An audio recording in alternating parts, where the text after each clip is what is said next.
Southern Sri Lanka අපේ අද නවාතැනුනේ සුන්දර කඩියලැන්දිය ඇල්ල නුවරඑළිය දිස්ත්‍රික්කයේ නාලපිටිය නගරයට ඇවිල්ලා නාලපිටිය නගරයේ ඉන්න කිලෝමීටර් 10ක් තලවකැලි පාරේ ආවම ඔයාලට මේ දර්ශනීය දිය ඇල්ල බලා ගන්න පුළුවන්.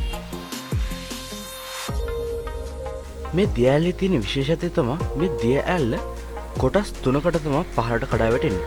ඒ වගේම මේ ප්‍රධාන දිය ඇල්ලේ උස මීටර 10කට වඩා අඩුයි. ඒ සම්පූර්ණ උස ගත්තොත් එහෙම මීටර 30ක් වගේ වෙනවා.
මේ දියැල්ල ගොඩක් ගැඹුරු නැති හින්දා ඔයාලට පහසුවෙන් ආරක්ෂිතව නාන්න උනක් පුළුවන් පාලමෙන් උඩ කොටසේ නාන්න ස්ථාන දෙක තුනක්ම තියෙනවා. හොඳට පීනන්න පුළුවන් ඉඩකුත් තියෙනවා.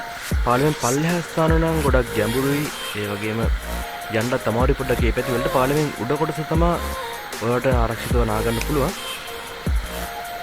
අපි දැන් යන් කඩියල්ලෙන දියැල්ල පටන් ගන්න ස්ථානෙට දියැල්ල උඩින් ඔකට පේනවා මෙතන පල්ලෙහා ඩෑම් එකක් වගේ තමයි තියෙන්නේ. ඒ ඩෑම් එකකින් ඉතුරු වෙන වතුර ටික තමයි පල්ලෙහාට දියැල්ලෙන් පල්ලෙහාට වැටෙන්නේ.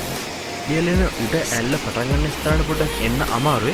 ඔය කට්ටිය දියැල්ලේ ඉඳන් තලවකැලි පාරේ කිලෝමීටරයක් විතර ආවම ඔය කට්ටිය ෆැක්ටරි පාර ගම ෆැක්ටරි පාරට කලින් දේවාල පාරක් තියෙනවා. දේවාල පාරෙන් ආවහම කැලෑ පාරකින් තමයි ඔයාලට මෙතන එන්න පුළුවන්. මෙතන එන්න ඔයාලට කැලෑ පාරෙන් පල්ලෙහාට බහැලා ඩෑම් එකෙන් පල්ලෙහාට බහින එක තමයි ගොඩක්ම අමාරු.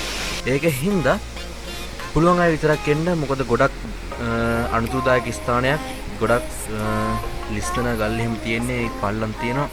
ඉතින් වලින් බහැලෙන්න තියෙන්නේ. ලස්සන view එකක් තියෙනවා ඇල්ලේ උඩට ආවහම. ඒ වගේ මේ වීඩියෝ එක ඔයාලට වැදගත් කියලා හිතුණා නම් යාළුවන්ට බලන්න share කරන්න. ඒ වගේම අපි තවත් ලස්සන දැනකින් හම්බෙන්න බලාපොරොත්තු වෙනවා. YouTube channel එක subscribe කරලා නැත්නම් දැම්ම subscribe කරන්න bell notification icon එකත් on කරන්න. ආයෙත් අලුත් වීඩියෝ එකකින් අපි හම්බෙමු.